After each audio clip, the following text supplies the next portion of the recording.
Gendalu pepundenku Mbah Waluya. Gendalu pacange. Kok lemes e? Kokean banyu. Sing semangat to, Mbah. Wis semangat wae nang kene ora semangat piye. Wong panjenengan ki nang kene wis dadi langganan, saben taun mesti ngaturi Mbah Waluya. Lengganan ning saya melorot. Nggih. Lho, saya melorot piye? Nek nek lengganan ki ya pira-pira gelem angkat to sing jenenge lengganan pokoke. Lho ngene lho Mbah, tegese ngene. Panjenengan ki nang kene wis direkrut dadi keluarga. Mulane niku. Sing penting ki ngrumaketake tali silaturahmi. Ah nggih. Dadi ora usah mikir sesuk olahe pira ta pira mergo wis dianggep sedulur. Wah, duit ora mikir kula, sing mikir ya duku kowe apa. Nah, genti mbakeke adikku Mbak Tati. Monggo. Sugeng dalu Mbak Tati. Sugeng dalu Mas Geter, Mbak Limbuk, Mbak Cangi. Sehat? Alhamdulillah menika sehat. Alhamdulillah, sowane gebang ya kudu sehat. Nggih. Mergo panjenengan ki wah jadwale nganti tarik-tarik. Mengko gebang kene iki le dawuh wis pirang sasi sadurunge wis dawuh mergo golek selane Mbah Waluya karo Mbak Tatin. Alhamdulillah iki iso sowan rene. Nggih niki alhamdulillah saged sowan. Kala wingi taun wingi mboten. Tahun wingi jane yo ngaturi panjenengan ning jenengan ora iso. Nggih, kala wingi nggih panjenengan to. Nggih. Kang Aston nika nggih. Kula nggih nek ra ping 3 napa ping 4 niki ten Gebang mriki. Iya, mergo kene iki taun 2000 sadurunge Covid biyen almarhum Kisen Nugroho. Nggih. Bar Covid biasanya kene iki njajali dalang. Iya. Terus kakangmu Nggih. Ki Bambang Wiji Nugroho. Nggih. Terus bar kuwi Mas Yusuf. Nggih. Terus bar iki aku. Mas Geter. Saiki ndelah alhamdulillah aku sih dipercaya meneh timbali rene meneh. Wah, luar biasa. Yo tekese sampean yo kerjeken Mbah Waluya yo Lah nggih, kerjeken. alhamdulillah. Zaman ta omongi. Pripun? Iki jane kok sik to nek omongan iki mbok sing jelas Ora. kaya dilepeh sik, dilepeh. Sampeyan iso tekan kene. Heeh. Dalang-dalang kene iki. Piyai kene iki nggugu aku. Piye? Piye? Nggugu aku. Aku nek muni nek sampean pamane iki dalange piye? Ora sah, ora sida. Sampeyan. Tenane? Wah, aku ki kapan nek ngomong tau temen. Demong iki. Ayo ora. Nek ngono aku dadi sampean yo melu ngusulke ta aku to. Lho, Berarti aku kudu mersani jenengan. wah lah ya ora sah nek ora isin. Ya monggo. Neng ora wong iki manut arane pengendikane Mbah Warna sing Nggih. disepuhke nang kene. Mbah Warno, Mbah DNGL. Ya dia Apa? apa Mbah? Mbah Drungul. Aku mau jagongan ning mburi, Nggih. moyo keluarga besar do mlumpuk kabeh. Nggih. Matur nuwun karo Pak Dukuh, ngajan Pak Dukuh ki umure sesak adine Mbak Tatin ning nang kene yo disepuhke Pak Wah. Triyono. Nggih. Tur Pak Dukuh iki karo aku ki wis kaya tenan. Niku kenal karo Pak Dukuh Tri iki ket aku melarat nganti saiki dadi kere. Wis. Kudune iki mundak kok yo. Mundak kok. Ket Lah, larat nganti sugih ngono lho. Oh iya nek sugih lah urung kok ya. Ayo. Karo Pak Tri. Aku tak amini lho. Oh iya ya amin ono men sugih. Mampir gone Pak Tri kono. Wah, tenan. Piye, Mbah? Lho nyubyo-nyubyo gandeng rasul Pak Tri ki mau wis tenan wong iki pradah. Wis apa-apa ditokke ya nang bantal nang gulung. Apa-apa ditoki tak kira panganan lho. Pepe. Oh, di pepe. Terus nang kene mau kowe disuguhi Pak Kartomarmo ora iki, Mas? Anu iwak sing ora patek pinter iki lho. Lah apa? Kembung. Iwak kok kembung iki piye? Wis kembung Masuk ora- angin apa piye, Pak? Kembung kok ora mentas-mentas ora iwak goblok to jenenge. Oh iya ya. Nah, Kok ana jane kok ya ana iwak Kartomarmo ya. Ana. Nek iwak nganu Durna ngono ana ora? Ana Wujude kaya sapa? kaya aku. Kowe mung arepmu wujud-wujud aku. Ya mbak menawa ana liyane sing iwak liyane ngono lho. Rasul-rasul iki rasul. perantu ya do kundul. Perantu ya do kundul. Ana sing Kadang-kadang jambu ditapek ya do kundul. Nggih, aku mau tuku wedang iki ndelala sing dodolke piyai kunduran saka Jakarta. Kunduran piye to? Uli-ulian saka Jakarta iki kok kunduran to dadine. Mbok mudik lho wae penak ditompo kok. Dia ana Ayo kunduran. mudik lah iki ya nganggo bahasa Indonesia to. Mbak, beli tehnya Mbak. Ali ngomong, "Manis enggak, Pak?" Enggak usah manis, yang penting setia. Aku ya ngono. Manis kita kese legi. Oh, manis kok jarene aku ya rasa manis yang penting setia aku. Ijek setia apa piye ya? Ora patek. Setia nek pas bar tanggapan nek ora ya ora patek. Ning pancen luar biasa kok Mbak Tatin karo Mbak Waluya. Penonton gebang kene sing lenggah lho. Mergo nggih, arep nek prisani niki Mbak Waluya karo Mbak Tatin. Eh, Mriki niku jan luar biasa, rasa diragukan penontonnya. Iki penyanyi lenggah sepen iki tekne kene wayangan nek ora wayangan lungguh nek kene iki ya iki udah gelem. Lho lah ya tegese iki kabeh do ngumpul nang kene iki tegese ndonga bareng-bareng nyuwun ana kersane Gusti. Tirakatan. Cegah ungon, ndedonga supaya diparingi bagas waras. Kalih sampe kala sepiru beda jumbuh ingkang kinayu sembodo ingkang den sedaya rayu kang kaestu basuki kang kaestu kakak. Wah, kaya bakul obat. Mbah. Nganti entek. Iki ujupe iki rasulan utawa merti dusun utawa sedekah bumi. Lah aku iki tau nyetel nang YouTube. Heeh. Almarhum Gusti Tono zaman biyen wis dadi bintang tamu rong kondang ngene iki. Biyen tau nguncake ngopo kok dijenengi sedekah bumi? Mongko bumi iki werna-werna kosakatane. Mbok menawa sing kelingan. Ngopo kok diarani sedekah bumi? Lah bumi ki rak rame siji jenenge. Heeh. Bumi ki ana raktara ana 4 utawa 5. Bumi. Siji, bumi. Heeh. Bantala. Bantala, Siti. Tanah, lemah, Siti. Kuwi ana artine Mbak Tati, perane ana artine kuwi. Artinya apa, Pak? Saka bumi sike. Oh, bumi dincepit tebu ki pesawan kudune semi. Bumi. Kuwi Tegal Pesawan ki bumi dincepit tanduran apa meneh tebu mestine semi kuwi Tegal Pesawan. Lemah dilempengke men rata kena dike omah ki Banjar Pekarangan. Tanah diratakan supaya lenah kena nggo bal-balan ki lapangan. Bantala saben dina kudu rata ora kena nela diliwati ban saben dina kuwi jenenge Bantala. Nah, Siti kuwi lambuk wong baguse kaya apa mbuh dalang, mbuh sinden, mbuh yoga, mbuh dragelan. Sesuk ki do mulih nang gone Siti mulane rasah kemaki. Kok mulai nangane Siti ki piye? Siti kuwi isine wong mati. Walah. Mula lambuk kowe iki duandan mbok aku ki kepiye wae sesuk ki do mulih nang gone Siti. Dek Siti. Rasah do kemaya. Tak kira Siti dul kono. Wah, tegese Siti ki rak Siti lemah kuwi Sasmita. Mula ki wong sing do eling lan waspada ya. Blat 4 5 pancur wong urip ning alam donya hitungane wong Jawa kudu dienggo. Hitungane piye? Lho hitungane blat 4 5 pancur ki dina ki luwih apik ana, luwih becik ana ning apa-apa ki nganggo petung. Wong lanang kuwi lagi pipis ki nganggo etungan. Wah, nganggo hitungan to, Pak? Lho wong lanang ki pipis marek ngetan ra oleh, Tin. Mergane. Jedule sengenge. Oh, Wong lanang marek ngulon pipis ngono ku ya ora oleh angsupe sengenge. Oh, lah wingi ki aku weruh madhep ngulon ki. Bareng kelingan tak toleh ke ngalor to. Apane sih ditolehke wong tetep madhep ngulon kok. Raiku. Lah barakne ya katut. Nggih guyon-guyon iki tenanan. Lah nggih ya kudune ya ana tuntunane ya. Padake wedhus. Maksud iki ana ilmune ngono lho, Pak. Iya. Ora gur wong kok pengen arep dolan ning angkringan wae. Sapa? Kowe nang angkringan, mosok nang angkringan ki aku mbayar ki entek 20.000 lho mentatin tok. Kok iso? Lah kowe mangan gorengan piro Tin karo? Kowe mangan tempe piro? Wo berarti wis 22 aku. Kae iki loro. Lah kowe ngene iki rak 11. Loro. Lah mun kowe muni loro ngono lah kowe entek piro Tin? Tempene?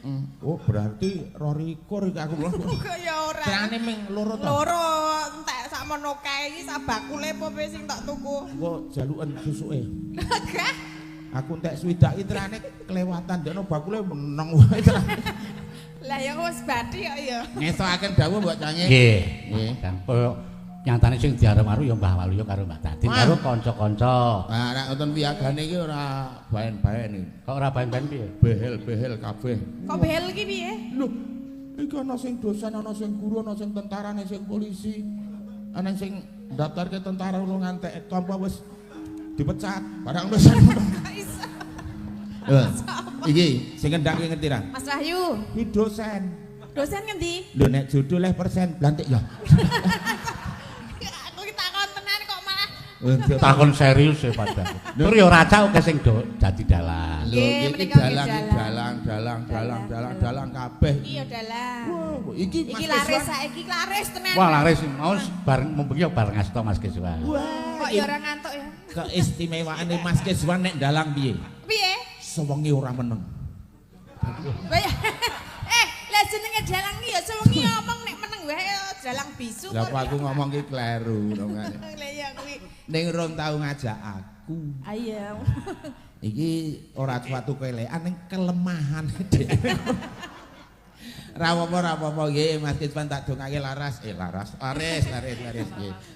Mas Geter nggih laris. Amin. Mas Geter nggih laris. Mbah Waluyo karo Mbak Tatin ya laris diparingi sehat. Amin. Mergo nek laris awake ora sehat ya ora iso nandangi. Kowe mboten ping sehat mboten kudu karo waras. Nah betul. Oh. Soale ning ping sehat tok ora waras iki sing mlaku turut ngarepan ku wong sehat ning ora waras. Oh iya ya. Iya bener. Lah ya bener ya Pak ya. Aku kok ya sindene ya ora bahan-bahan. Sindene akeh nganggo ping-ping. Ayo ben kenomi kok ya. Lah iya. Nggih, matur nuwun nderek mangayu bagya pokokipun mugi-mugi sedaya menika jumbuh ingkang ginayu. Nah, Mbak Tatin arep ngaturke apa? Iki ujupe rasulan Mbah Waluyo karo aku wis ngaturke. Nggih. Kowe ngaturke ten? Nggih kula nggih. Derek dedonga kagem masyarakat wonten Gebang sedayanipun mugi tansah pinaringan sehat rahayu wilujeng nggih. Mugi tansah pinaringan rezeki ingkang berkah barokah. Masyarakate nggih tansah guyub rukun. Urung kok aman amin lho. Tansah guyub rukun. Yuk bagya mulya nggih sesuk wayangan mah. Oleh. Dalange sinten? Kok amin. Nggih. Nggih, ngeten niku dongane kagem masyarakat Gebang nggih. Iki calone ora leren lho, iki bar wayangan iki sesuk ndung endang dutan. Oh, nang kene iki to. Heeh, let sedelo meneh terus kemerdekaan Republik Indonesia. Heeh. 17-an iya tenan. Ngono aku ana pendaftaran tentara karo polisi ora bayar. Kok iso? Nggo seragam lah nggo pawe lho, nggo pawe 17. Tak kira tenanan daftar polisi ora bayar. Bulane dienggo pawe to. Sak karepe arep pangkate arep mayor oleh jenderal oleh. Harus tentara ya entuk ya. Iya. Dokter ya entuk. Oleh, dokter oleh. Ya, pancine caos panglipur. Nggih, Mbak Bila Minangkani wonten pamundutan. request to pamundutan mbok menawa Mbak Tatin ana sing WA. Nek ora ya aku mau ana sing WA. Nggih. Tur ana sing ngaturi apa maringi layang barang. Ya, Nggih. saka sapa? Pak Dukuh Triyono iki ngersake lagune Banyuwangi utawa Grajakan Banyuwangi. Ah, nggih. Ya. Terus Pak Dukuh ya mengko ya dicaosi wong ya wingi wis oleh karo pokoke sesuk Mbak Cangik nek apa ten Gebang mriki gawake surjan wis tak gawake surjan sesuk arep dienggo. Heeh. Nggo pawe. Ora ngerti arep dienggo apa pokoke njaluk kenang-kenangan surjan. Heeh. Oh, tak kira nggo. Iki terus saka sesepuh sing dituwake nang kene panjenengane Mbah Warna Dungul ngersake slendang biru dipun lajengaken kembang rawe sing nyekar Mbak Tatin kepareng nyawer 100.000. Kalau kiyaine Mbak Tatin ning ngisor salon sing nganggo bajis kae Mbah Warna. Nggih, sugeng dalu, Mbah. Nggih, panjenengan ingkang nyuwun lagu menika. Nggih. Walah, konjugeti ledek. kudu dituruti Tin. Ya. Nek ora aku aja macem-macem karo Mbah Warna Dungul. Lah ngapa? Kae pawang landak. Kok iso pawang landak? Pawang landak. Kurang percaya. Terus pawang kok landak iki? Maksudnya piye? Aku kira wis ping 6 iki nek ra kleru ning Gebang anggere aku pesen ning iwak landak ora. Engko tak goleke. Ah wis tak pasangi 3 dina iki ra entuk-entuk. Wah, parah ya aku. Oh alah. Kok ya enak iwak landak. Lho, lah mbuh ora tau mangan. Nggih niki dipun pinangkani sakmenika napa mangke napa wonten pamundutan sanes? Nggih. Niki wonten saking PWKS Jabodetabek Nggih. salam budaya ngersake bawa sinom grandel mangke dipun lajengaken sesideman Nggih. kepareng nyawer 350.000. Nggih, jenengan rumah. siap. Nggih. Nah, apa arti pinangkane apa dhisik sing halus-halus dhisik. Nggih. Nah, sing halus-halus kuwi pamane ya kaya sesideman. Lah niku wau. Ha iya iki sesideman saka Jabodetabek mengko terus Mbah Warna Kimpul gandeng Pak Dukuh ki ngersake Grajakan Banyuwangi rada gayeng mengko rada dikarekke. Nggih, Ben siap. rata. Nah. Sing halus dhisik Nggih. apa? Sesideman bawane arep gawane sesideman apa sinom grandel? Kula Manggile. manut mawon. Yo iki nyuwun pangapunten karo apa sing ngersake PWK Jabodetabek ki bawane mergo sediman kuwi wis duwe bawa dhewe gawan, Nggih. diaturke bawane sing gawane. Oh nggih. Mergo iki anggetane Pepunden Dalang saka Blitar Ki Sukron Swanda mengko ndak ning ngowahi. Lah Sinom Grandel mengko iso dibawake ning lagu liyane. Dadi ben kabeh ya dipinangkani. Oh nggih niki mau nggih wonten kembang rawe mbok bilih mengki sing kembang rawe dipun bawa. Saged mangke dibawani ngangge napa niku Sinom Grandel nggih saged. Nggih. Ya, ayo Mbah dikancani Mbak Tati. Lho ngancane wis ket mau kok ya. Niku wau nggih enten pamundutan. Napa Mbah? Lali aku, mangke mawon kok. Tenanan lho. Kok wae kok tak eling-elinge sik. Oh iya. Karo dieling-eling, Mbah. Karang wis tuwa ya Weh, lali terus. tuwa iki malah gedhe kentrose nek Apa? Nek tuwa gede kentos e. Nah, kambil. Lah berarti kowe ndek kentos, Mbah. Lah aku duku ambil kok. Lah kan tuwa. Tuwa nek arep nom iki gampang. Apa? Takono Pak Dukuh lho. Ngapa? Kelomotan kencur. Loh, kok kelomonat kan? Lah kok lewat ngandringe kono masih bau kencur biasane. Yo, bawani nano neno. Wiwitane Arang bintang tamu laris wis aneng-anenge driji kebak emas. ya duwe kok ya, lah ngapa? Aku ki ya tau duwe tak umukke nang pasar malah kewirangan kok. Lah ngapa? Lah aku ki ya utang emas ki nang 2 gram 3 gram 4 gram templek kayak kene iki lha seku ya arep umuk nang pasar aku ki ngenyang Lombok nganggo drijiku niki pinten yu sekilo. Niki pinten yu sekilo. Oh ngene to niki. Jebulane bakule Lombok ki untune emas. Terus? Ha niki. Lah aku ya kalah wong aku men sak driji kono kebak sak cangkem. Ini malah aman lho kuwi nek nang kono ora bakal dicuri.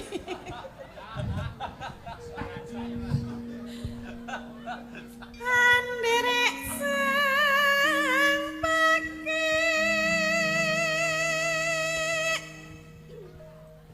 beria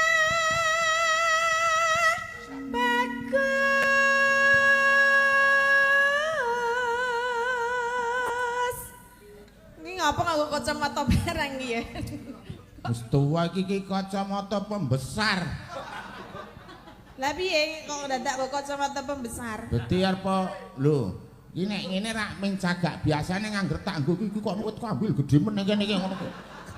Wis tau turu karo bojoku klakepan kaya arep duntal macan kae jak. Masa arep bojone kok arep. Lho klakep ombo banget.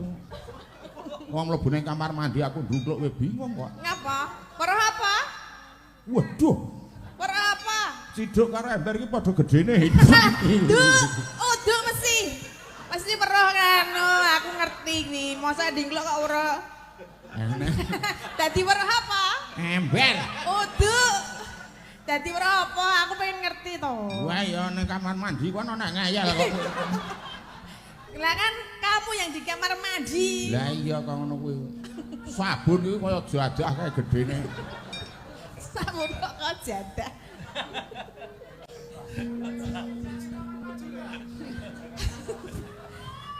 Sawan menyang kota gede.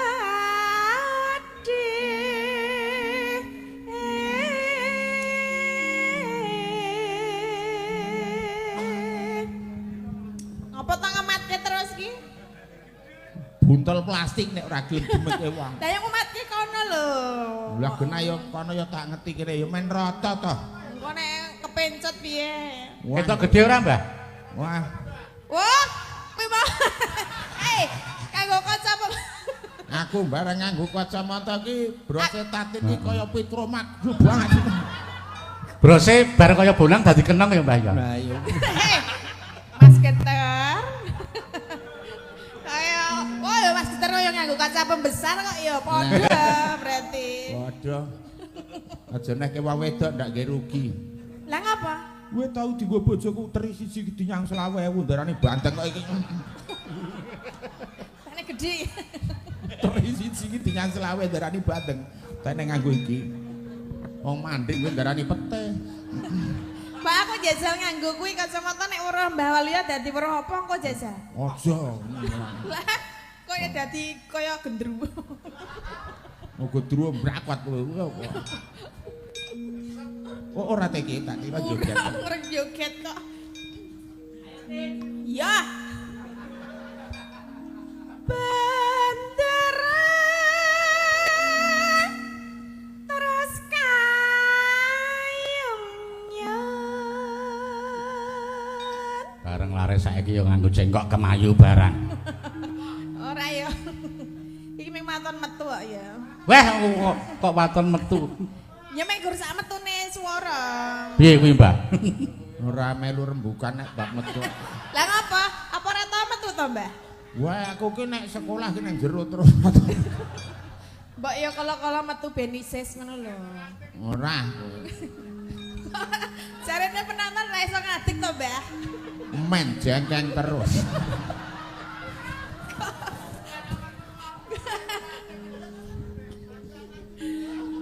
Selendang.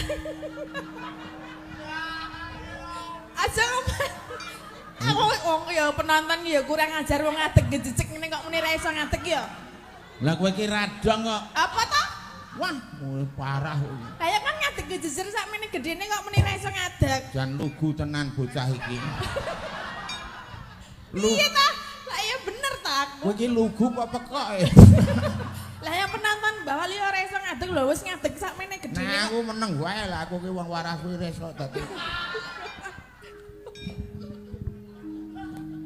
Slen Aras apa? Ngono jajal lo. Slentrotan. Ayo. Selendang kuning. Kuning lho. Kang saking wukir.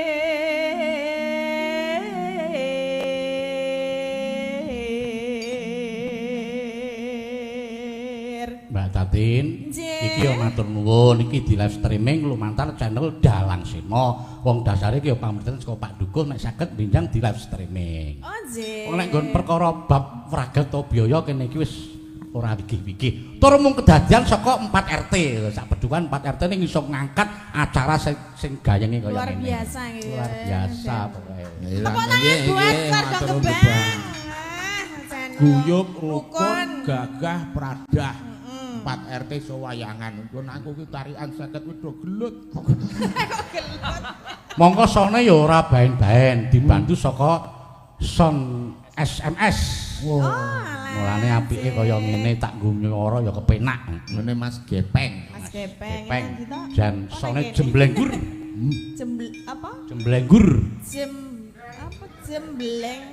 Tegese iki sone peka banget, penak banget. Nggih, menika luar biasa. Wen kabeh sedaya nyengkuyung.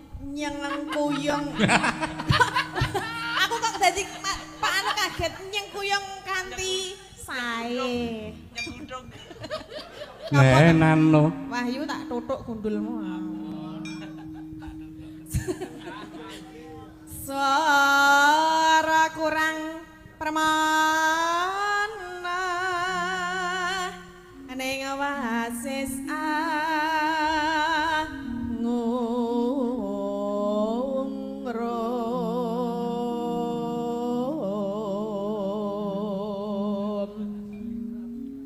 angungrom marang bendera Tiah Sulistya pijer ngincangake alis. Yo, tibake Sesi Deman. Terus no. Ayo Mbak Joget.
Gawena kuna gede gawena tukake masa isine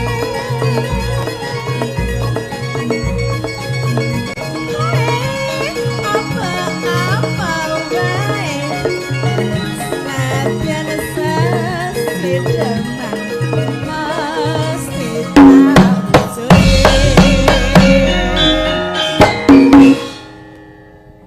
Iya mbah, suwe koma gitu.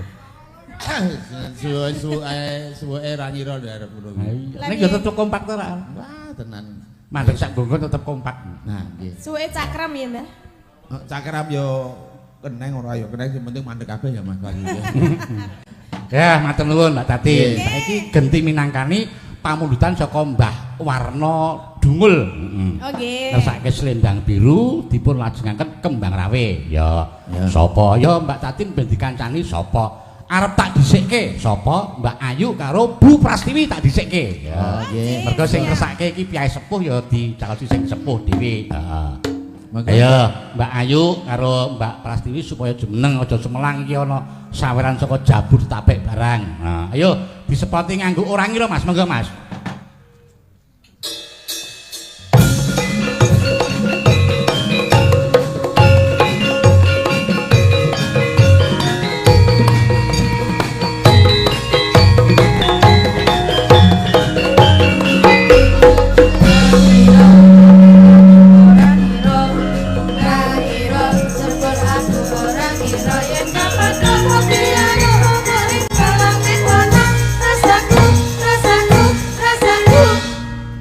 Yo Bu Pras. Kaya wong bingung.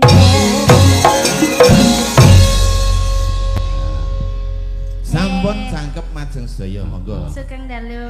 Nggih, sugeng dalu Mbak Ayu. Mbak Lalu ya. Dalam. Mbak Tatin, sugeng dalu. Sugeng dalu. Nggih. Cantik sekali. Terima kasih. Mbak Ayu janji Bu cantik sekali. Sudah dari dulu. Iya. percaya ya memang. Sedaya unggul. Tunggal ya, Bu. Nggih. Tapi yo kasunyatan kok Mbah iki Lah, Mbah. iya. Apa jenenge Bu Prasi ket biyen tekan saiki yo cantik yo ngono kuwi wujude wujude. Apa jenenge apa Suryane ya. Karo wong tuwa. Nek wujude. Ketrucut Bu maaf ora apa-apa. Minangkani. Wonten dawuh. Minangkani pamundutan iki saka Mbah Warna ngersake slendang biru terus sisan gawe saka jabur tapek iki ngersake bawa sinom grandel. Lah mengko slendang biru ben diaturke gandeng sing ngersake iki penjenane piyai sepuh Mbah Warna iki sing nyaosi ben Bu Prastiwi mengko bawane sinom grandel Mbak Ayu dikancani Mbak Tatin. Iya dadi kabeh ben rata. Bu Pras. Nggih, Pak Dalang. Panjenengan tak aturi buka celuk. Kedep tesmak. Ayo yuk. Kedep tesmak aku nyawang. Karo joget.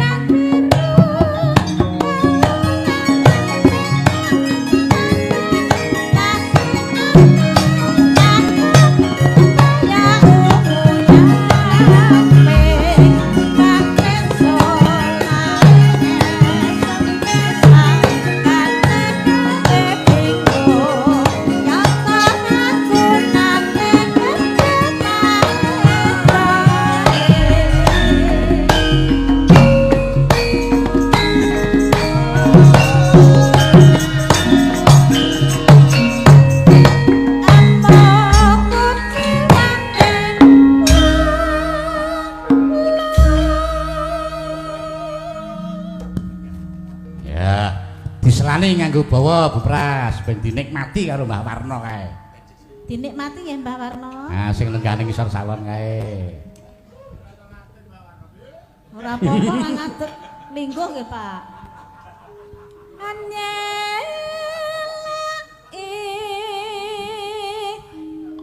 Janji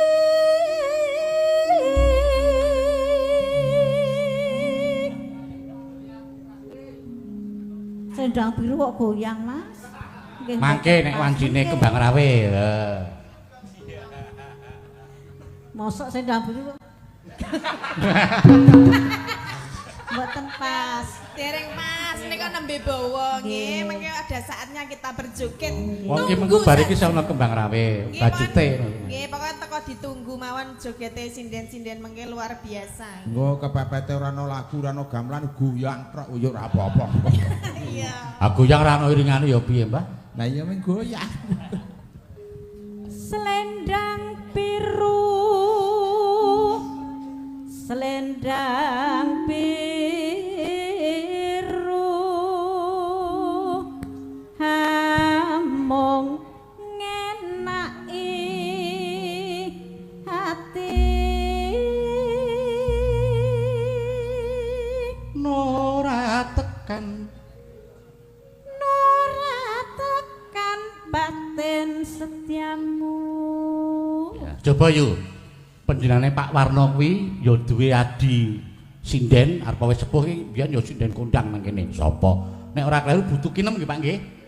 Dasare Pak Warno Kimpul ki biyen ya toko ketoprak. Coba sing mungel sendang birune Mbah Warno dhewe coba sik tekan ora. Dicaosi mik yuk ben marem penggalihe. Selendang biru. Selendang biru ngoten nggih Pak. Sesek. Wah, sesek. Wah, ora kersa. Ora kersa ben diwakili Mbah Waluya. Wah, nganti kaya mbok ayo Pak Warno ora ketang selendang-selendang apa ngono lho. Ngendak ngopo nek? Ayo, Mbah. Selendang. Selendang biru. Tetap ono. Ya. Tetep ana janjimu.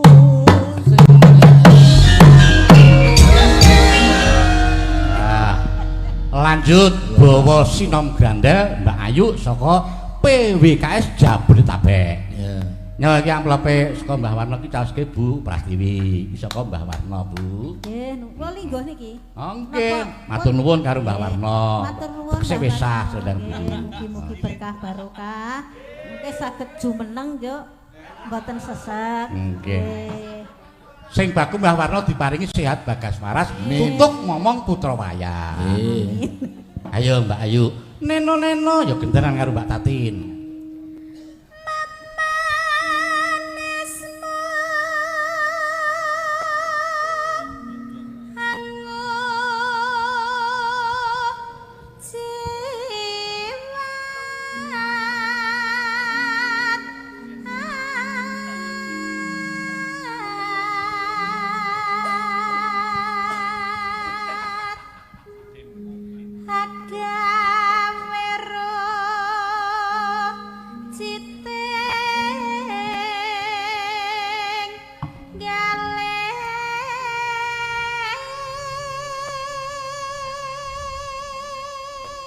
Mbak Tatin, iki ya amit sewu nyun pangestu karo mergo ning kene ya ana pepunden dalang kondang. Sapa ora? Sinten? Mas Kuat Hadi Samono-mono. Samono. Hadi Samono rasa tambahi mono. Mau aku ya WA anak sing tahun wingi panjenengane ngasta dhewe ning Semanu. Iki mau aku WA Mas ngasta mboten nek mboten nunggoni kula berkahi kula. Iya, ning piyambake terus bales, aku saiki ning Wonogiri sih mancing nggih, Dik. Mengko tak selo tak nusul rono. Ya. Yo, Mbak yo.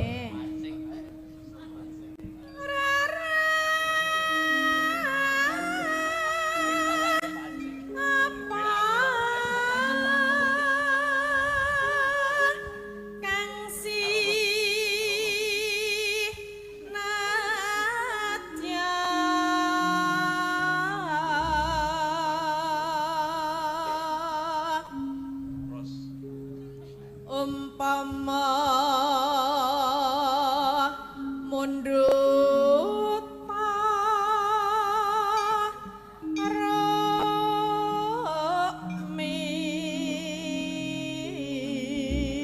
Rukmi, ruke sapa? Rukmi,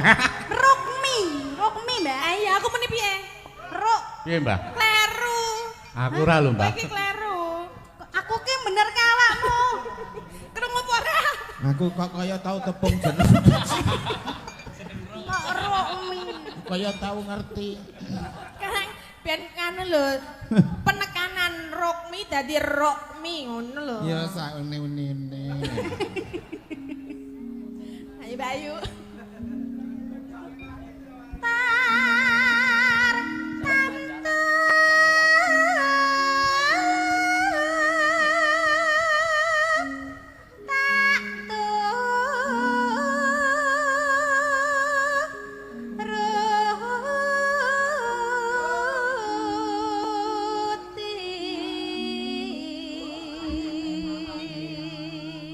Wes saiki Mbak Ayu wis langsing suarane ya jernih.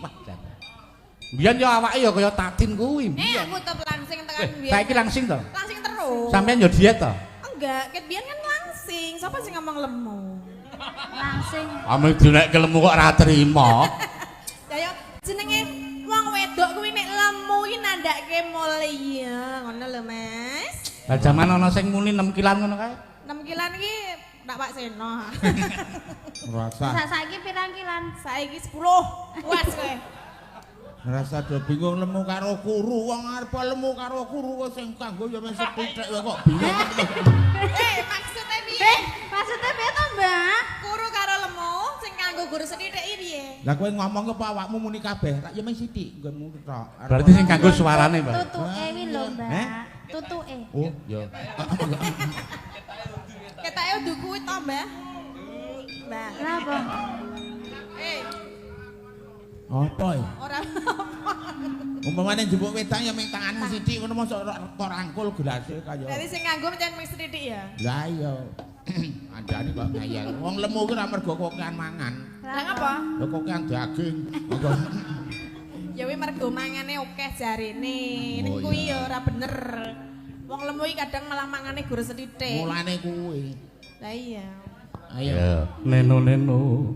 Ibarat wong numpak prau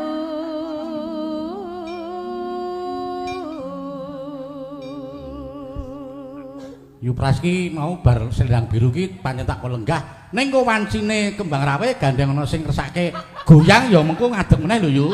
Nah kok mboten mesake to, Pak? Ayo wis tanggung jawab wis nampa saweran sing nampa sawerane. Lha tiyang sepuh lho jenengan kon ngadeg kon lingguh kon. Ayo ora apa-apa ki marak wis bawa to ben lenggah sithik. Engko wancine kembang rawe ya kudu tanggung jawab ana sing ngersake Bu Prastini melu goyang mengko. Ya ta ora apa-apa ya yu ya. Ya tetep saguh. Kon ngadeg meneh ben pulih. Saniki napa mengke? Ah mengko nek wis arep tekan tembange. Nggih. Iki tak urus iki. Piye? Lenggon tak ngadeg meneh men pulih ki tak urus. Pulih tenagane maksudnya Kyai Sepuh ki nak bar bapak menggeh-menggeh. Oh, lah rak sing cetha. Nek jenengan piye, Mbah? Ngadeg pulih apa ora? Wah, suwe pulih. Oh, lha kepecok jero banget e. Ndadak piye diem barang. Sing ngadeg apa to? Mbah Walu ya iki lho ket mau kon ngadeg. Sing ngadeg Ayo iki rado. Lah mbok. Lah ya wis ngadeg to. Lah iya wong aku ki wong sopan kok ya sok lungguh ya sok ngadeg ora mesti. Ya. Nah, ya. Lumampah tanpa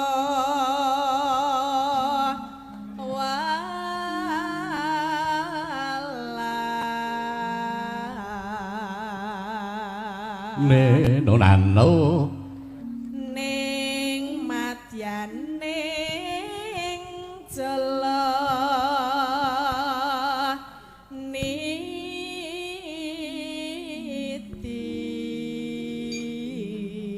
Ya.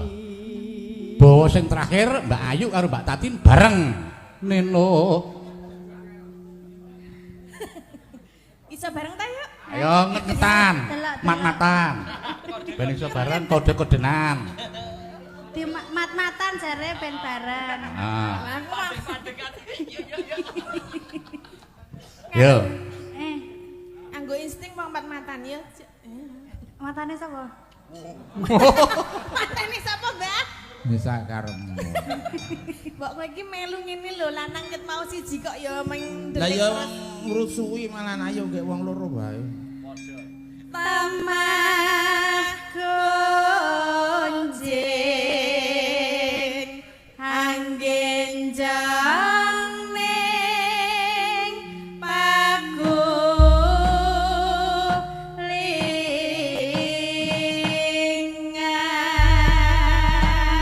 Iya. Ya. Kembang rawit digedulke barengi Bu Prastiwi jumeneng. Ayo, monggo. Monggo Bu Pras. Bu Prastiwi dipun dawuh jumeneng. Ayo, goyange Bu Pras ditagih. Jiwa langkaji, jiwa langkaji koko belok jeng jeng. Ciami-ami belalang kupu-kupu. Siang makan nasi kalau malam minum susu. Susu permen rasane enak tenan. Susu rambut rasane rada sepak. Maju maju mundur mundur mundur. Maju maju maju mundur mundur mundur. Maju mundur maju mundur.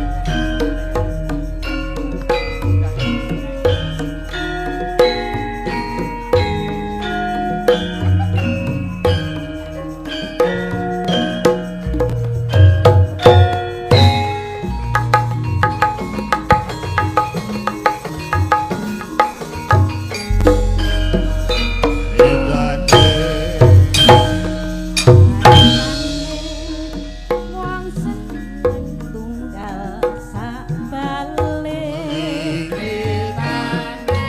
wiwitane lungguh cecer saben dinane saya suwe saben cecer nyekel tangane banjur ngomong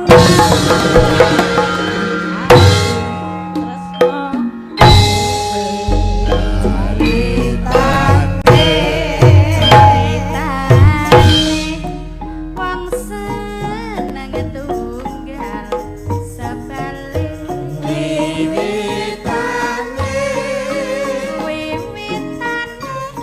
lungguh jejer saben dinane saya suwe saben jejer nyekel tangane banjur ngomong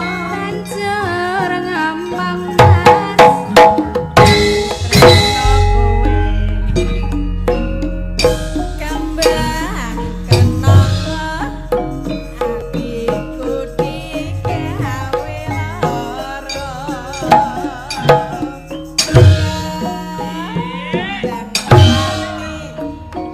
agame larane kembang kecubin atiku digawe bingung. Alah kemayune. Kembang mawar tresnaku mula tresna aja padha sembrono ora tumrape para wanita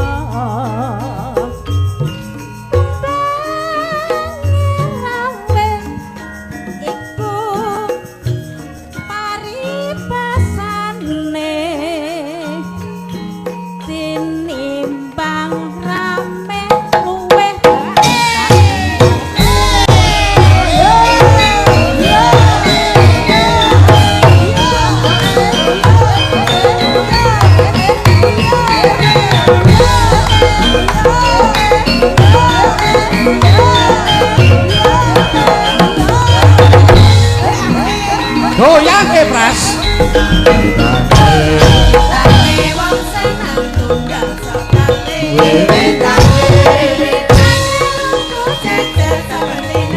saya suwe saben jajal kagem tangane banjur ngomong saben tresno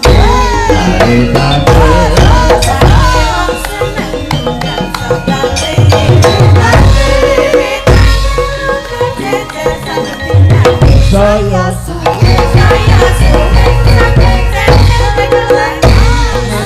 ngomong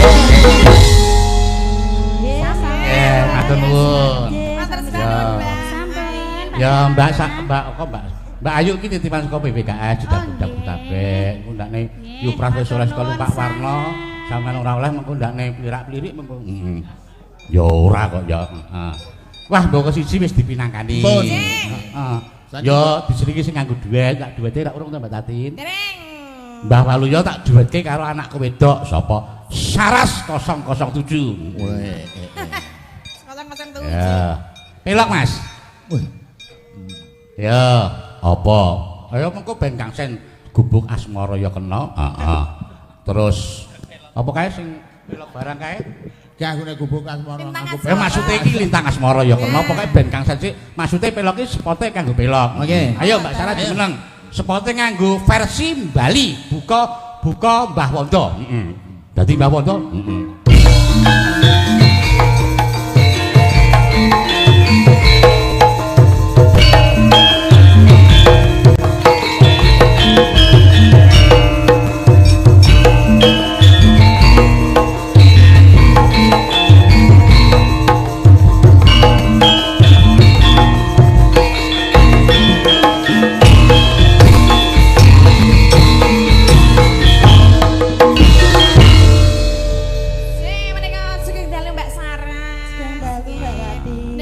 dawuh kapurih duet kalian Simbah.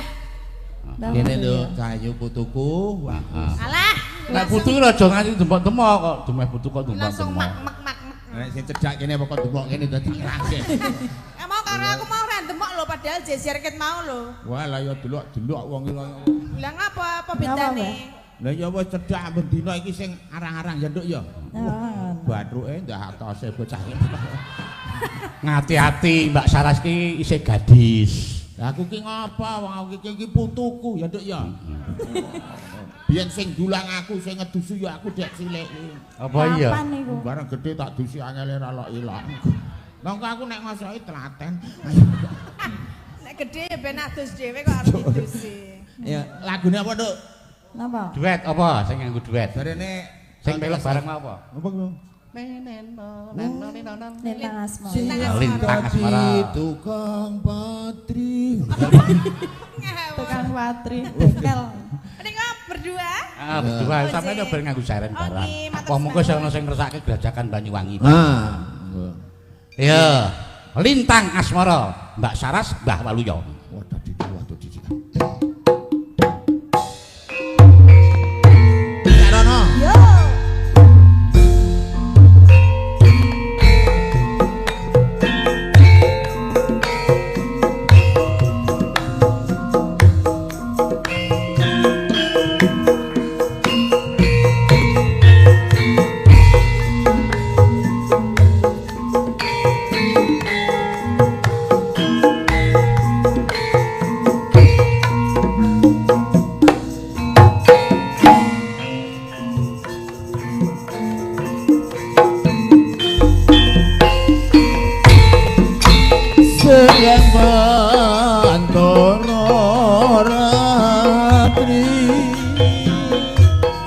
namung eling manis ati setiaku bisa aduweni marang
semangate Mbah Waluya bareng duet karo sing enom jam kantar-kantar. Ha ya wong iki delok musuhe kok. Rasane piye Mbah duet karo Mbak Saras? Rasane duet karo Saras piye? Ya biasa aku ya sok duet karo kaya ngono kuwi kok. Nah, ya karo sapa? Ya ora diomongne kaya ngono kok diomong. Ya. Ya matur nuwun raketang siji nganggo duet, Mbah. Lah nggih ngono. Nah, terus saiki minangkani Pak Dukuh. Mergo Pak Dukuh ki nang kene ya pinangka dadi pengayomaning warga nggih Gebang kene. nggih enten pamundutan wae nek ana wektune nek ora ya napa lali aku apa to ya monggo dieling-eling sik to Mbah nggih makin nek kelingan saniki Brajakan Banyu Urip Banyuwangi sapa tetep pelok sik di sepate dienggo pelok sapa Mbak Tatin Mbak Oriza karo Mbak Indah sing saka Temanggung nggih monggo lagune Brajakan Banyuwangi kok sepote pelok mergo ngene kaya warga laras terus kaya Mbak Tatin ki gelem ora gelem sing melu ngundangke ya kuwi channel Dalang Sena ya mongko bengi iki sing pinangka dadi operator channel Dalang Sena ya kuwi Mas Agus sedih banget Mas Agus Koculuk kuwi saiki ulang tahun sing kaping 43 mula sepote nganggo lagu ulang tahun nggih Mbak Oriza Mbak Indah Bigi karo Mbak Tatin jumeneng karo nglagokke ulang tahun dinggo Mas Agus Koculuk operator channel Dalang Sena muga-muga ulang tahun sing 43 ki sakteruse pinaringan kabagas warasan ya tutuk nggone momong anake rezekine ya lumintu amin sambene nang omah mongko ya bakul mie karo sego goreng ya tetep laris ya ayo Mas disepoti nganggo ulang tahun rek-rek nong ning yuk selamat ulang tahun Mas Agus Koculuk channel DS Dalang Sena.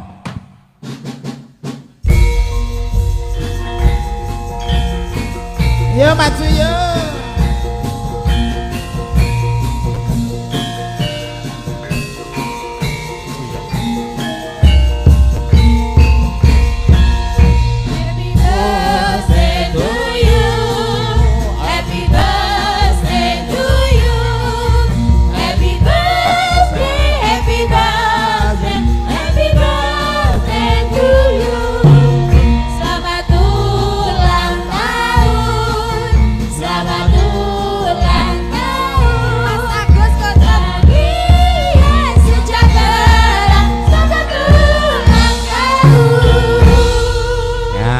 Selamat ulang tahun ngucapke kanggo Mas Agus. Mas Agus semoga panjang umur sehat selalu pokoknya lancar rezekine sukses pokoknya bahagia selalu amin idem sedaya menika katur Mas Agus saking kene pun ulang tahun yang ke-43 ya nggih ayo kaya Mbah Waluyo ki ya biyen ya kondang ya sok di live streaming lumantar channel Dalang Sena nggih kaya cuplikan-cuplikan ya sok di-upload nggih nggih pokoke nderek Malayu Bagyo nderek ndedonga Mas Agus mugi tansah pinaringan sehat selalu makarya terus nggih bermanfaat panjang yuswa kathah seduluripun amin ya Agustus pancen ya akeh sing ulang tahun kok ngene iki Mbak Tatin ki nek ora kelir sesuk 26 Agustus ya ulang tahun biyen almarhum Kesena Nugroho ya tanggal 23 Agustus sesuk dilalah barengi anakku gading pas tanggal 23 ya pas mayang nggih leres Yuk, Brajakan Banyuwangi iki panjenengane Pak Duko utawa Pak Triyono ngersake dibawani saka sapa.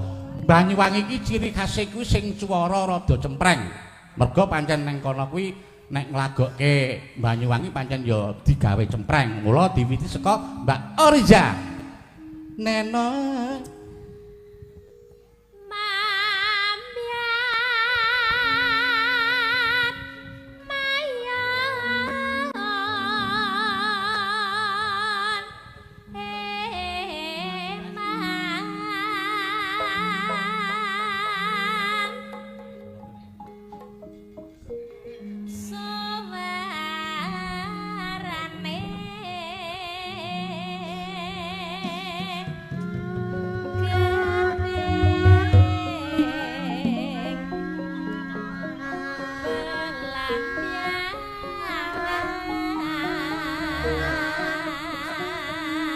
oper nang ngene Mbak Endah.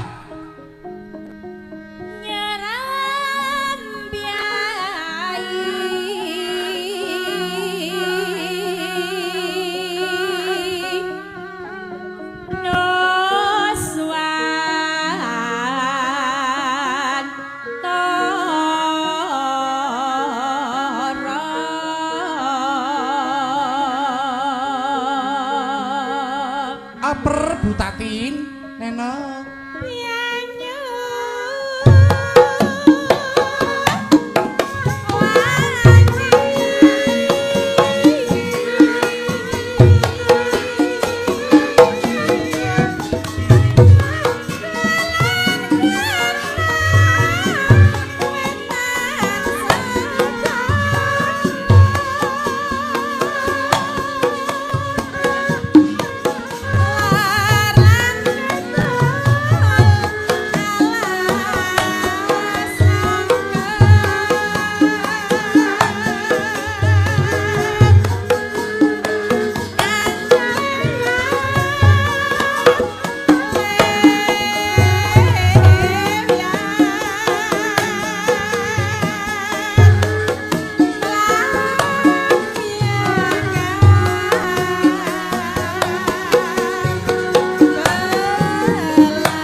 Kembali Oriza Neno.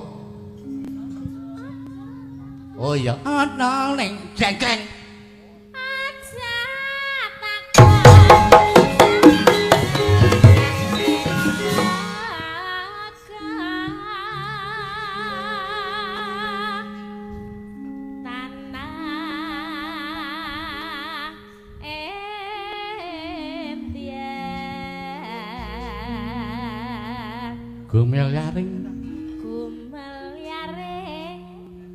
Gumel yaring taman sari nuswan tara yuk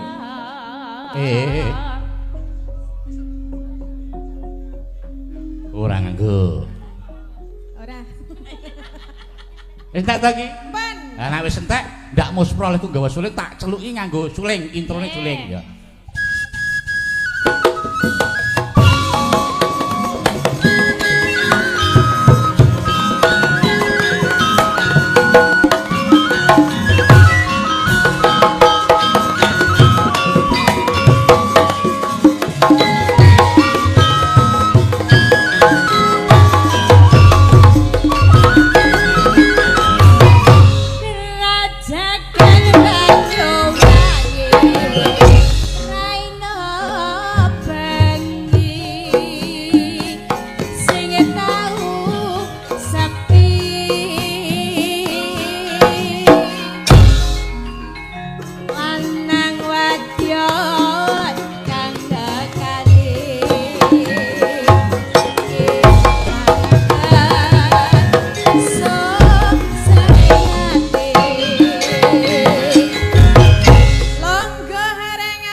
sisiran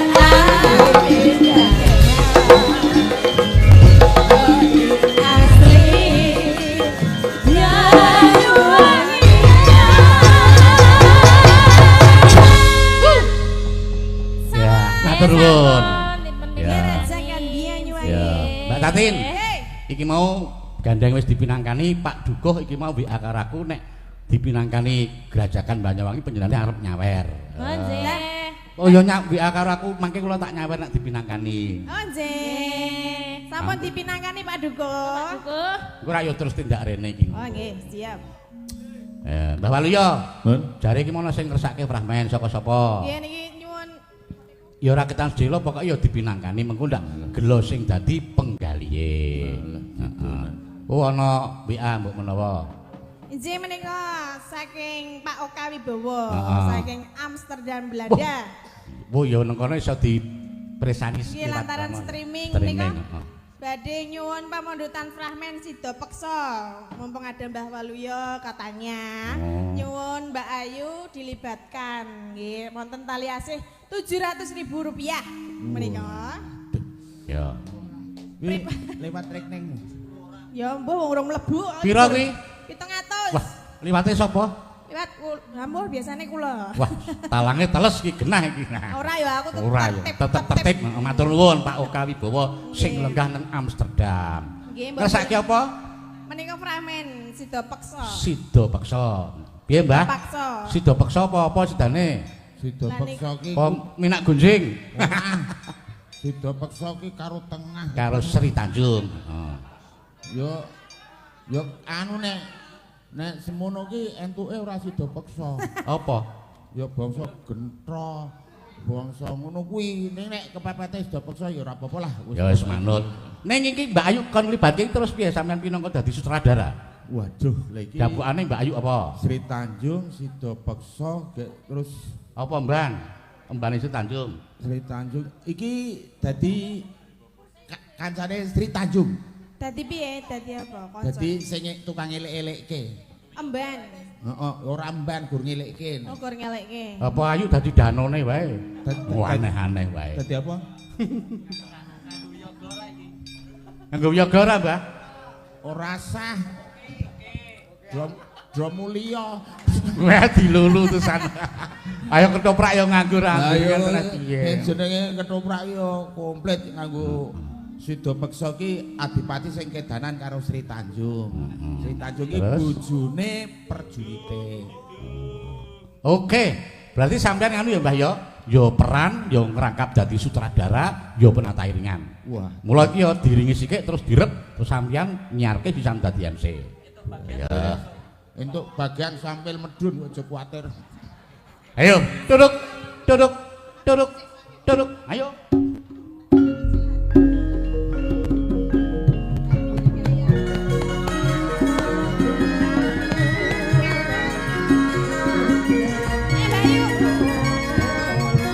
Duk duk duk duk duk duk duk. Nuwun para sutresna budaya Jawi. Sugeng dalu sugeng pepanggihan kalian keluarga ketoprak Mataram sepi budaya. Wonten ing dalu menika badhe ngaturaken lamban kanthi mawa irairan Sida Peksa. Dene para paraga badhe ngayahi kewajiban wonten dalu menika. Sri Tanjung katindakaken dening Tatim Tipon. Dene kadang Sri Tanjung. Dening Sri Ayu. Dene Sida Peksa badhe katindakaken dening piyambakipun Rudi Waluya. Alah, Rudi barang. Waluya Rudi. Ya rada meh persithik kok yo men ngono. Bapak Ibu aturi mirsani. Jenengan mboten mirsani yakin badhe gelo. Nek jenengan mboten gelo, kula wae sing gelo. Sugeng mirsani ngantos dumugi titi wajib jam pibar. Nuwun, nuwun, nuwun. Duduk, duduk, duduk, duduk, duduk, duduk.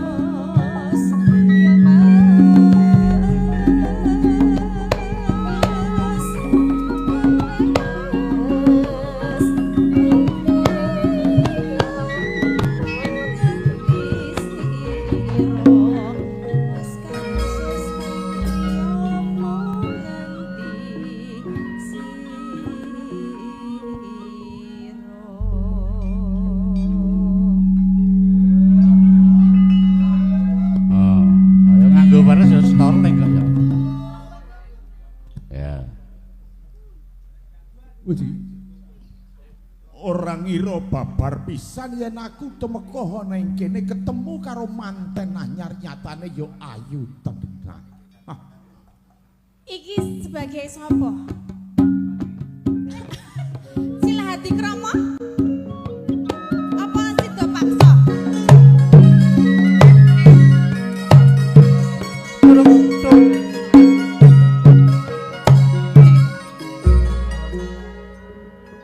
Menika sinten to kok kula pangeling?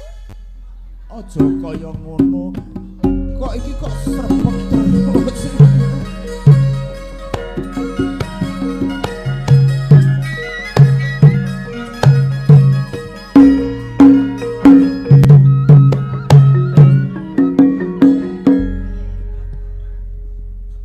Manten anyar.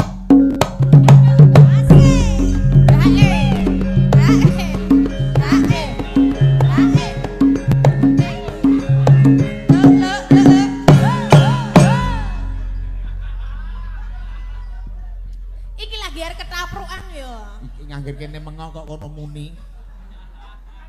Wayu. Ayo mbok mono kurang syarate Mbah sik ngendang. Waduh, Watatita. lah kok kon bagiai barang wong kelet kuwi urung rampung. Arak tenan terakan. Yo sing tenanan. Ora ngira babar pisan yen aku tedhakno ing kene ketemu Wanodya Kang Sulistya ing warni. Menika Kanjeng Adipati Silahati Krama? Cetha-cethi cedak-ceting. Monggo. Cetha-cethi monggo pinarak wonten lenggah rumiyin. Ya wong ayu ya. Iki sapa iki? Unjukan apa, Den? Aja ditenten, ya bener. Aku ki Susu? nek kuwi pancen seneng aku ya. Enten mboten, Ndara? Ya kae nggo namung kae jajal kono dijupukke. Duh, kira-kira sapine sapa sing gelem ya? Nek ra ono rasa dianak-anakke anane teh pahit yo disuguhke ngono lho. Antene wedang putih niku. Ya ora apa-apa wedang putih ya wis ra. Mboten napa-napa to nggih. Aku ki ora sah diombeni susu rapopo. Wong aku ki adipati wis mblenger susu. Iya bener. Menika kok kadingaren janer gunung panjenengan rawuh wonten mriki? Wonten kersa menapa? Nuwun sewu niki kula sapune riyen nggih. Niki. Nek ono Amit sewu, amit. Amit sewu nggih. nyampluk busi. Kok malah gawa busi barang? Sampun, Ndara, monggo. Sak pungkurku aku jagong ana ing kene ngawuningani pasuryanmu. Telung dina iki ora iso nendra mung kepengin ketemu karo sliramu jare. Panggih menika sampun kepanggih. Terus kersanipun kados pundi?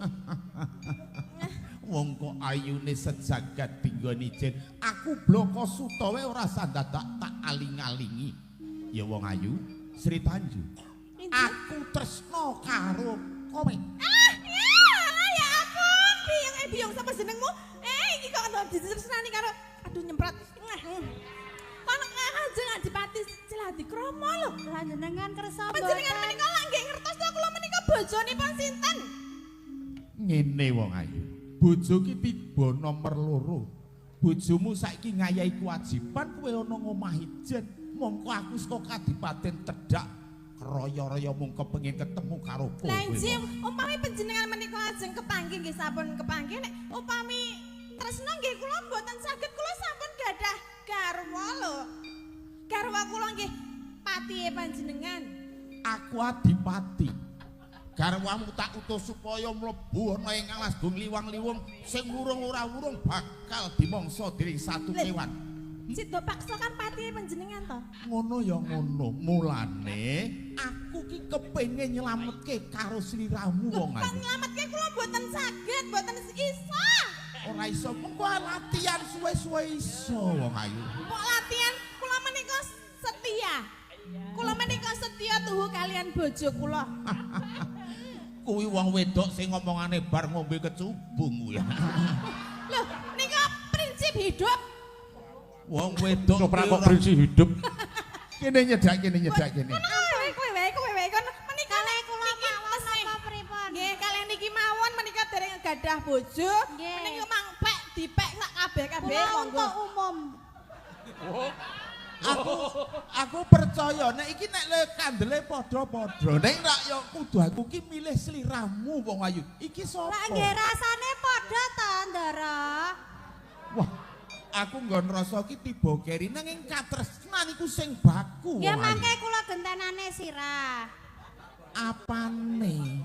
Sirah niki lho, sirahe ben padha. Ya ngono ya kena. Mengko kowe sing sakwise kae rampung turahane kowe. Kersa kok ya Ndara jenengan niku. Maksudnya terus pripun panjenengan nika?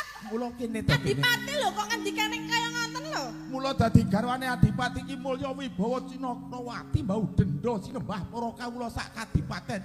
Aku ki iso gawe abang ijone kadipaten manuta. Lah nggih panjenengan saged ning ati kula mboten saged. Kula tresna kalian Cita Paksa Kang Mas kula. Saiki ora tresna karo aku. Mboten. Waiten trisen jailen saiken kailen. Apa kuwi? Apa? Tegese apa? Witing tresna jalaran saka kulino. Enci. Nika bahasa panjenengan sing blekutuk-blekutuk menika Terus mboten mempan wonten ati kula. Kula pokoke nek tresna kalian bojo kula nggih bojo kula wong ning alam donya iki sing digoleki apa Sri Tanjung? Lah apa? Sing digoleki apa? Apa? Rak ming kamulyan senenge ngadi to. Dadi garwane Adipati njaluk apa tak turuti? Lah ning kula menika mboten tresna kalian panjenengan kok maksa-maksa lho. Peksa karo ora ki rasane padha wae. Ngono rene ngono kae. Manu. Aku kok suwe-suwe kok dadi emosi. Aku senajan to jenengan Adipati aku ora arep basa. Suwe-suwe kok nglunjak karo wong wedok, ha? Luwih mesra ora basa Oleh mesra ora basa piye maksudnya piye, ha? Nek wani-wani karo wong wedok mbok ngono kuwi. Wong wedok kuwi ana harga dirine ora wonten-wonten dikonoke. Ngerti ora, ha? Aku ya melu kene. Kandhani kok ngayek. Burung dicemol. Loh, sing dicemol kok ngarep lho. Lah, enggak. Saya saling demok-demok awakku. Mburi ora apa-apa. Mburi apa? Wong iki mburi karo ngarep padha. Kuseta. Panjenengan niku mbok aja mak panjenengan menika Adipati lho. Mbok ngagem unggah-ungguh. Wis, ning kowe ora ngerti nek aku duwe unggah.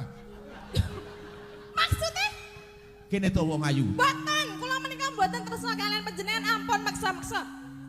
Kowe aja ngeyel lho, aja wangkal lho. Aku iki lanang lho. Aku ya wedok arep ngapa? Ngapa nek wedok karo lanang dene? Emang nek wong lanang ngono ya wedi piye karo wong wedok? Terus ya wong wedok ya wedi ngono piye karo wong lanang, ha?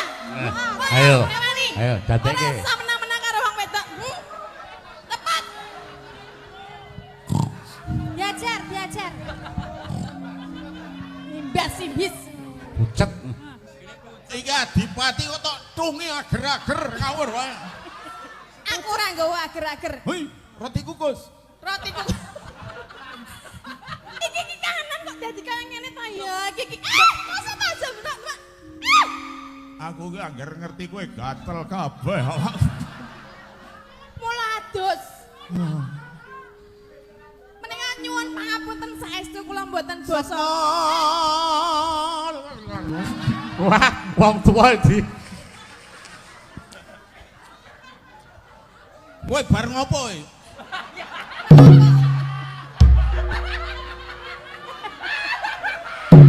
Ambune piye Mbah ambune? Apa?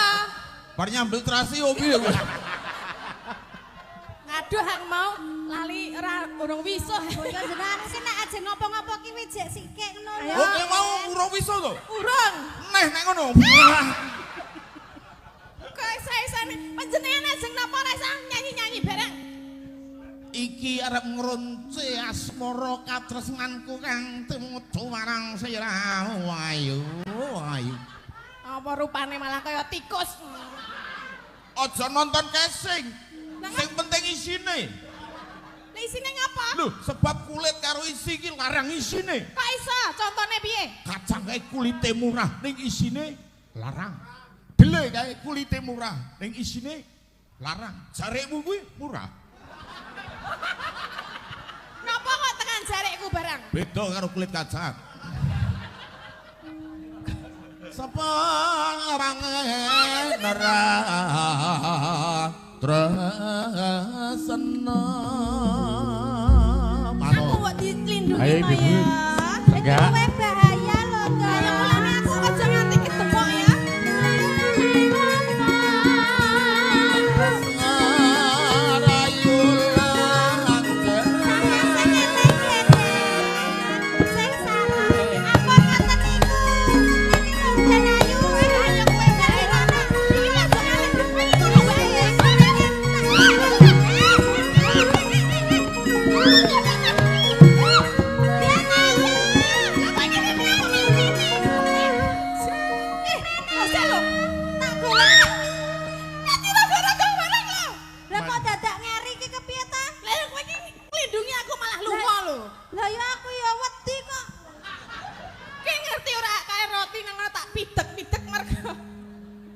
Kowe tak ijolane aku adipati aja meneh mengeroti.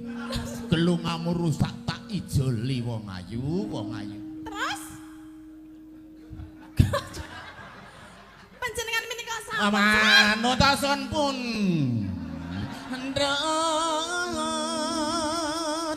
Aku nek ndang kowe sapa iki kok aku ditulungi.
Netra kocak lindre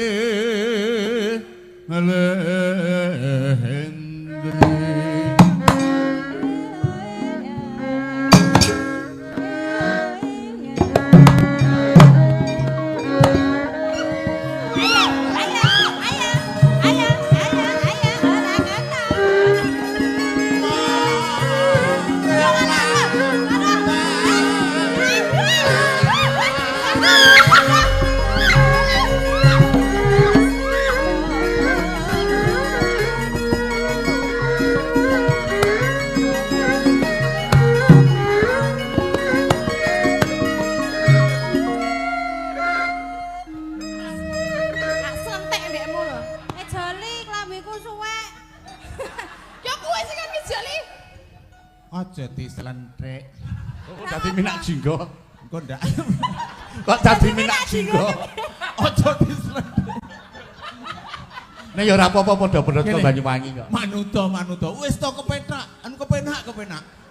Nyuwun sewu kula menika mboten ateges wonten kalian panjenengan nika sampun kurang ajar kalian wong wedok. Kok ngono?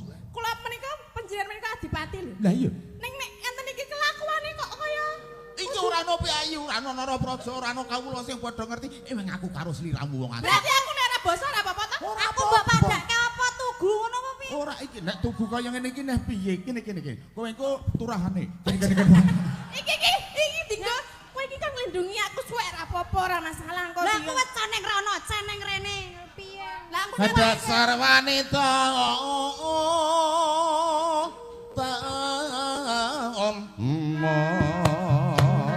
siap ya. Nek aku rono, ya kowe iki aja ninggal. Aku mesti kenal. Ayo. Ini bare iki.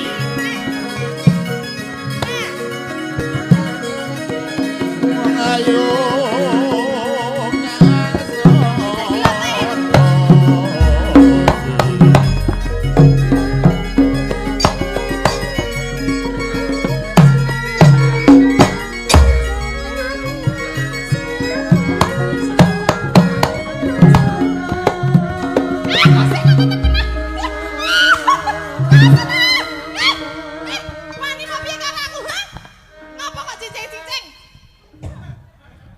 gatel kabeh.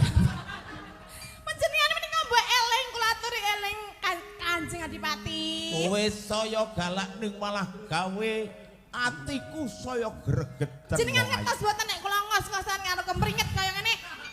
Ngos-ngosan ki malah marai serem. Malah serem-serem. Kula menika ajrih kalian panjenengan mbok ampun ngaten niku lho. Kula menika iki bojone pati panjenengan lho. Dodok ra udet, Gusti. Apa? Sing eling. Aku ora semaput. Ora semaput piye to? Mripatmu cedhak karo alis. Lah iya mosok mripat cedhak karo bokong. Saya Let muning. Apa let muning? Kulitmu kuning. Sumuro. Apa sumura? Suwengmu loro. Oh, dua lah. Mula mangute. Iki aja waton ngono kuwi ta. Kelapa.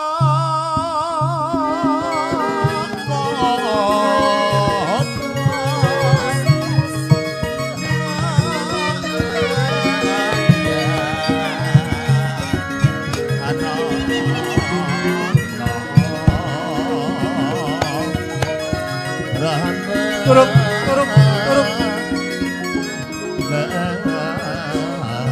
Dok. Pokoknya jelas tetek lho nggih Den Ayu. Lah ya aku nek ora bakal tetek apa. Aku ki yo mau yo kaya ngono. Sintanjung. Kula Aja wangkel kowe. kula menika mboten tresna kalian panjenengan. Aku isih sabar. Terus Aku iki lanang, sabar iso, kasar ya iso. kula mboten ajrih. Kula menika tetep tresna kalian Kang Mas kula. Kang Mas. Ora mangkel pateni lho kowe. Kula mboten wedi mang pateni. Tangan pateni. Ijih. Emane. Kula terima mati Tenan? daripada dadi bojomu. Daripada Kula terima mati ketimbang dados bojonipun panjenengan. Kula menika setya tuhu kalian Kang Mas. Sapa jenenge? Cido Paksa. Tenan? Ki mau mati kowe. Ijih. Aku adipati sing tegel. Aku adipati sing wis kebacut lairane apa sing dadi kekarepku ning kowe nolak. Kowe nape? Kowe tega karo patimu katimbang ladeni karo adipati. Lakon mati dina iki kowe. Dok. Ayu bae. Ayo wae mau kepiye carane?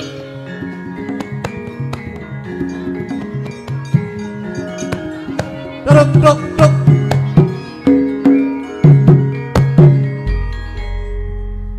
Nah, Urung nganti tekan mati ku nek mati. iya. Sing mateni iki Cido Paksa kok. Lah iya iki makane. lunga, Makane. kudune lunga. Ayo. Lunga. Engko tek meneng kowe to. Iki ngene iki to, rampung set penontonnya men ketagihan sesuk men nonton meneh. Oh iya. Dadi iki mung cuplikane wae sing Nggih, penting. cuplikane. Menika namung petilan. Tahun ngarep nganggo sida peksane berarti. Iku sido peso karo sido apa ora? Iya, Mas. Nah, iya. Ya, matur nuwun. Wah, Pak. Nggih, matur matur nuwun. kamat nggih. Kan iso menjiwai kabeh Mbak Ayu Lida Timban ya total. Wah, nganti kabine suwek.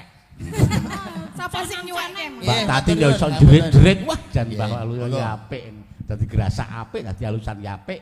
Iku Ning ya ngene Mbak Tati Mbak Walu ya, kabeh ya ben rata, sing nom ya dicaosi, sing sepuh sing seneng gatekke lakon ya dicaosi, sing seneng tembang-tembang ya dicaosi, mbuh tembang sing cara saiki, mbuh tembang sing klasik, kabeh ya ben rata. Nggih. Dadi aku sawetara tak mbajutke lakon iki dhisik. Oh, ngaten. Kontrake tak mintekan timbukan to panjenengan. Nggih. Nggih, Ngaten, matur nuwun, nak panjenengan Nggih. pamit. Matur nuwun sandanipun warga ing Gebang, pokokipun wonten paribasan pokoke sak panggeripun menika mugi-mugi tansah kalih sambekala guyub rukun pinaringan bagas waras. Amin. Terus sampun matur pokoke panjang yuswa kathah rezekinipun. Amin. Matur nuwun pokoke numpak pesawat medune Banten. Injih. Menawi kula kalian Tatin Titot ngelepat nyuwun pangapunten. Monggo kelajengaken lampanipun kula tak ngatur tak ngeterus lelakon kula. Monggo. Nggih, matur sembah nuwun kepanggih tanggal 15 ya Mbah ya. Nggih, matur sembah nuwun. Mbok bilih kondur Mbak Tatin kalih Mbah Waluyo nderekke sugeng mugi sami manggih kawilujengan. Yo awak dhewe sawetara mbajutke lagu. Sawetara mbajutke lagu dhisik. Ewadene ana request utawa pamundutan sing urung iso dipinangkani, mengko dipinangkani ning gara-gara ya wis saya tak dherekake.